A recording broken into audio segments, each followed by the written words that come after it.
Cricketer turned politician Imran Khan has been called on by his ex-wife Jemimah Khan to help her brother Zach Goldsmith campaign as he tries to win a parliamentary seat in the British elections, widely expected to be held on the 6th of May.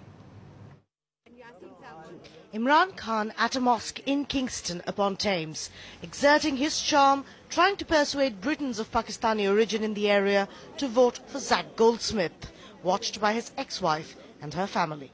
35-year-old Zach, the Tory candidate for the constituency of Richmond Park, heir to billionaire Jewish financier Sir James Goldsmith, is part of the Conservative Party leader David Cameron's inner circle.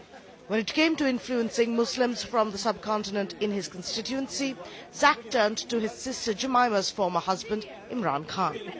Zach is like a younger brother, but I'm not campaigning because he's like a younger brother, but I'm campaigning because I know his views, and specifically he was anti-war consistently, and war has devastated Pakistan.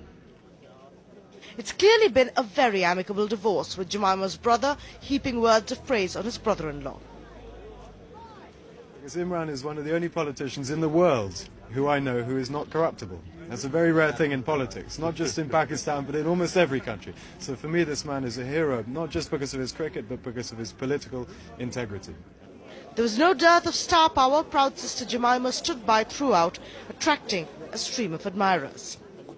It is a little difficult to miss the irony that Imran Khan's charisma is not enough to win him seat in Pakistan, but he is being roped in to pitch in with his ex-brother-in-law's election campaign here in the UK. In Kingston, Swati Maheshwari, NDTV. Tuba.com